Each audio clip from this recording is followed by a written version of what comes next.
Hello, dear students. Let us continue the next part of human health and diseases.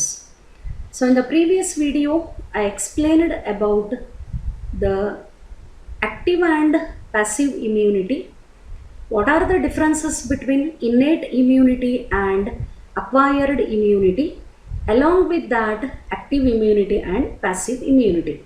So, today in this video, I am going to explain about vaccination and immunization.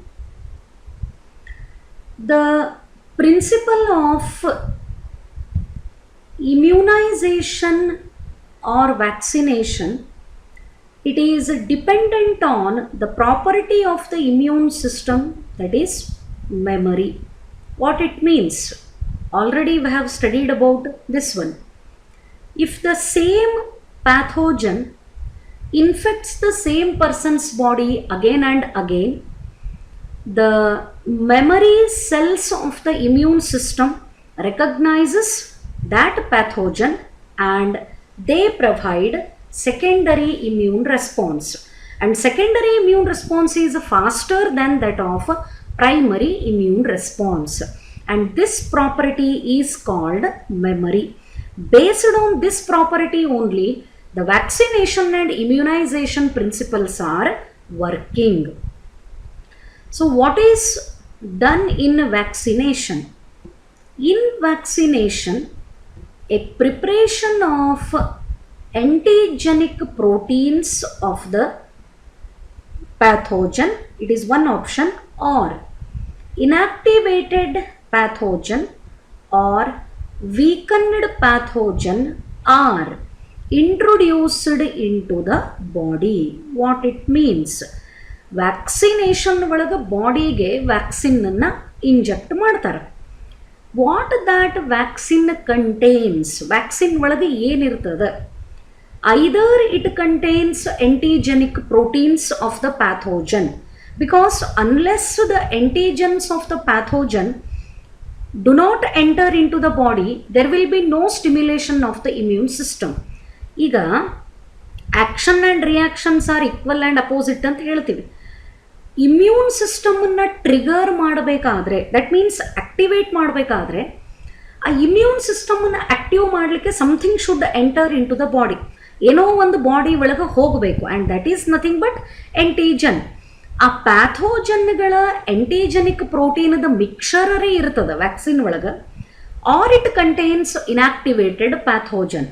ಅದರದ್ದು ಸ್ವಲ್ಪ disease causing ಎಬಿಲಿಟಿನ ಕಡಿಮೆ ಮಾಡಿರ್ತಾರೆ, ಅಥವಾ ಪ್ಯಾಥೋಜನ್ನನ್ನು weak ಮಾಡಿರ್ತಾರೆ, disease ಕಾಸ್ ಮಾಡ್ಲಿಕ್ಕೆ ಆಗದೆ ಇರೋ ಒಂದು ಅಂಥ ಪ್ರಿಪರೇಷನ್ನನ್ನು ಬಾಡಿಗೆ ಇಂಜೆಕ್ಟ್ ಮಾಡಿದರೆ the process is vaccination, and that mixer is called vaccine. And this vaccination always results in immunisation. ಯಾಕೆ? Why the term immunization is used along with the vaccination? Because see, vaccine ಒಳಗೆ ಏನು inject ಮಾಡೀವಿ ಬಾಡಿಗೆ? either antigenic proteins of the pathogen or inactivated pathogen or weakened pathogen. That means once already we have introduced that pathogen into the body, so our immune system is triggered. ನಮ್ಮ immune system ಏನಾಗ್ತದೆ? Active ಆಗ್ತದೆ. Immune system active ಆದಾಗ ಆ pathogen ಮೇಲಿರೋ ಎಂಟಿಜನ್ಗಳನ್ನು B ಲಿಂಫೋಸೈಟು recognise ಮಾಡ್ತದೆ. At the same time against that pathogen in the human body, in the immune system, the memory cells are produced. Memory cells produce ಆಗ್ತಾವ by the B and T lymphocytes. What kind of the antigen we have introduced or pathogen? It is weakened or inactive. But pathogen against ನಮ್ಮ body ಒಳಗೆ ಏನಾಗಿದೆ? ಈಗ active ಆಗಿ memory cells produce ಆಗ್ಯಾವ. Say after some period of time, ಸ್ವಲ್ಪ ದಿವಸದ ನಂತರ ನಾವೇನು ಇನ್ಆಕ್ಟಿವ್ ಪ್ಯಾಥೋಜನ್ನನ್ನು ಬಾಡಿ ಒಳಗೆ ಇಂಜೆಕ್ಟ್ ಮಾಡಿದ್ವಿ, ಅದೇ ಥರದ್ದು if the active pathogen if the strong pathogen enters into the body. Pathogen is a pathogen, whether it is inactive or it is active.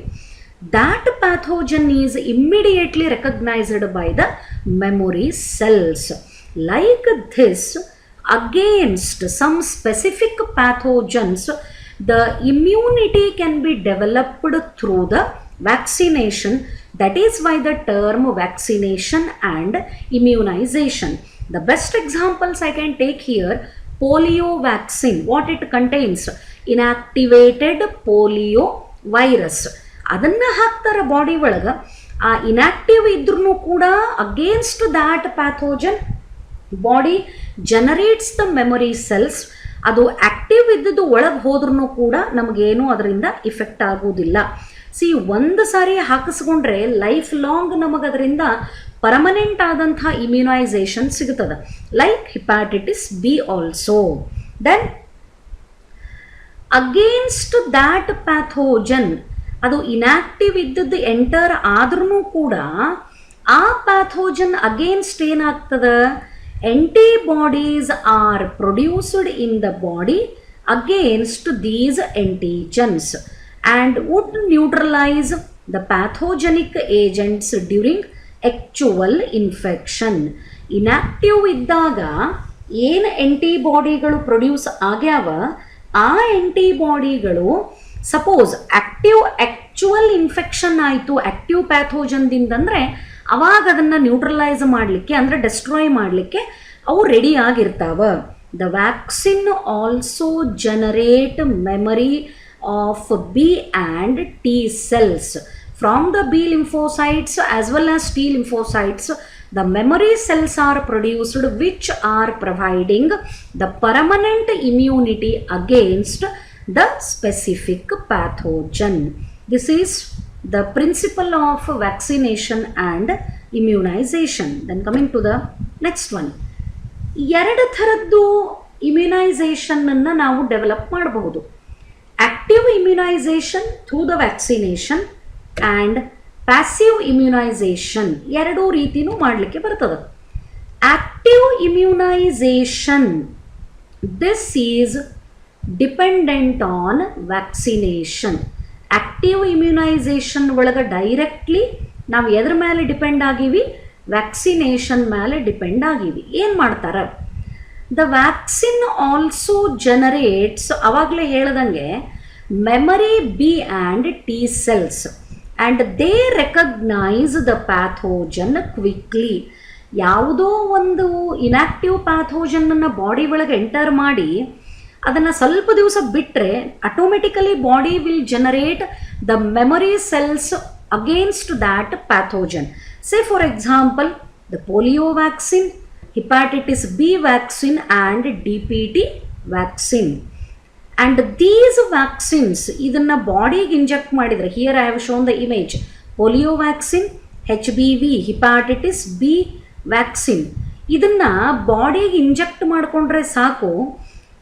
By chance active pathogen enter ಆದ್ರೂ ಕೂಡ the immune system provides a quick response because already through the vaccine ನಾವು ಏನು introduce ಮಾಡೀವಿ, inactive ಪ್ಯಾಥೋಜನನ್ನು body ಒಳಗೆ introduce ಮಾಡೀವಿ. And against that pathogen in the immune system are in the body the memory B and T cells are produced and they can recognise that pathogen immediately and quick response is given through the active immunization.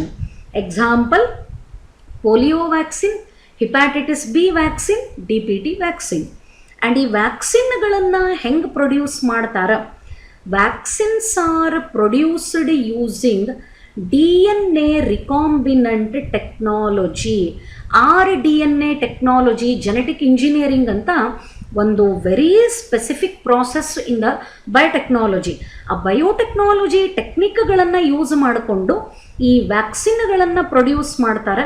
For example, hepatitis B vaccine is produced from yeast. ಸಂಬಂಧನೇ ಇಲ್ಲ. Yeast is a fungi, unicellular fungi. ಈ ಈಸ್ಟನ್ನು use ಮಾಡಿಕೊಂಡು ಮನುಷ್ಯನಿಗೆ ಬೇಕಾಗಿರೋ ಅಂಥ ಹಿಪ್ಯಾಟಿಟಿಸ್ against use ಮಾಡೋ ಹಿಪ್ಯಾಟಿಟಿಸ್ B ವ್ಯಾಕ್ಸಿನನ್ನು produce ಮಾಡ್ತಾರೆ. ಅಷ್ಟು advanced technology we can see in case of recombinant technology.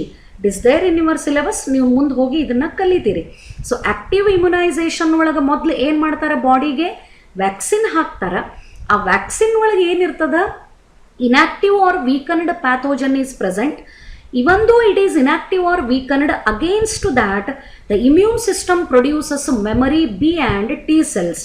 When active pathogen enters into the body, due to the generation of memory cells against that pathogen, quick response will be given by the immune system, and this is called active immunization. Remember, active immunization is achieved through the vaccination, and these vaccines are produced using the recombinant DNA technology, and that example also you need to remember. Hepatitis B vaccine is produced from yeast using recombinant DNA technology. Then coming to the next one, passive immunization ಒಳಗೆ ಏನು ಮಾಡ್ತಾರೆ, ಇಲ್ಲೇ ಕೆಳಗೆ vaccination ಅಂತ ಬರಲಿಲ್ಲ term, because ಹೆಸರೇ indicate ಮಾಡ್ಲಿಕ್ಕತ್ತದ. The kind of the immunisation is passive. ನೀವು ಪ್ಯಾಸಿವ್ ಇಮ್ಯುನಿಟಿನ ಆಲ್ರೆಡಿ ಸ್ಟಡಿ ಮಾಡಿರಿ. ಇನ್ ಪ್ಯಾಸಿವ್ ಇಮ್ಯುನಿಟಿ ಏನು ಇಂಜೆಕ್ಟ್ ಮಾಡ್ತಾರೆ ಬಾಡಿಗೆ, readymade antibodies are injected which are produced in the body of some other organism. ಬೇರೆ ಯಾವುದೋ ಆರ್ಗ್ಯಾನಿಸಮ್ ಬಾಡಿ ಒಳಗೆ ತಯಾರಾದಂಥ ರೆಡಿಮೇಡ್ ಆಂಟಿಬಾಡಿಗಳನ್ನು ಇಂಜೆಕ್ಟ್ ಮಾಡ್ತಾರೆ. ನಾನು ಆವಾಗಲೂ ಹೇಳಿದ್ದೆ, sometimes it becomes much more essential to save the life. So what is passive immunisation? It is the direct injection of preformed antibodies or antitoxin. Preformed ಅಂದರೆ ಮೊದಲೇ ತಯಾರಾದಂಥ ಆಂಟಿಬಾಡಿಗಳು. ಎದಕ್ಕೆ ಬೇಕಿದು? It is required for quick immune response. For example, immunisation against tetanus, T T injection, snake venom. ಯಾರಿಗರೆ ಹಾವು ಕಚ್ಚಿತು ಅಂದ್ರೆ, ಇಲ್ಲ ಆ್ಯಕ್ಟಿವ್ ಇಮ್ಯುನೈಸೇಷನ್ ಆಗಲಿ ತಾನೇ ಡೆವಲಪ್ ಆಗಲಿ ಆಂಟಿಬಾಡಿ ಅಂತ ವೇಟ್ ಮಾಡ್ಕೋತ ಕೂತ್ರೆ ಅಲ್ಲಿ ಆಂಟಿಬಾಡಿ ಡೆವಲಪ್ ಆಗೋದಿಲ್ಲ, something else will be happened, ಮತ್ತೊಂದು ಏನೋ ಬೇರೆನೇ ಆಗ್ತದಲ್ಲೇ. ಅದಕ್ಕೆ ಕೆಲವೊಂದು ಟೈಮ್ ಒಳಗೆ to save the life, ultimate intention is saving the life. Life save ಮಾಡಲಿಕ್ಕೆ ಸಮ್ಟೈಮ್ಸ್ ಏನು ಮಾಡಬೇಕಾಗ್ತದೆ, preformed antibodies are directly injected into the patient body to get the quick immune response, and this represents passive immunisation. Snake venom anti serum ಇದನ್ನು ಬಾಡಿಗೆ inject ಮಾಡ್ತಾರೆ, and this will provide the quick immune response during the snake byte.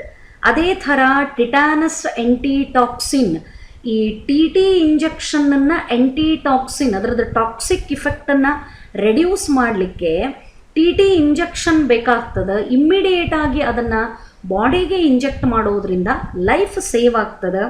Like this the immunisation can be achieved either by the active method or by the passive method, and it is dependent on the condition. And active immunization is achieved through the vaccination, and passive immunization is achieved by injecting the preformed antibodies. So this is about the vaccination and immunization. Hope this explanation is clear for you. Thank you.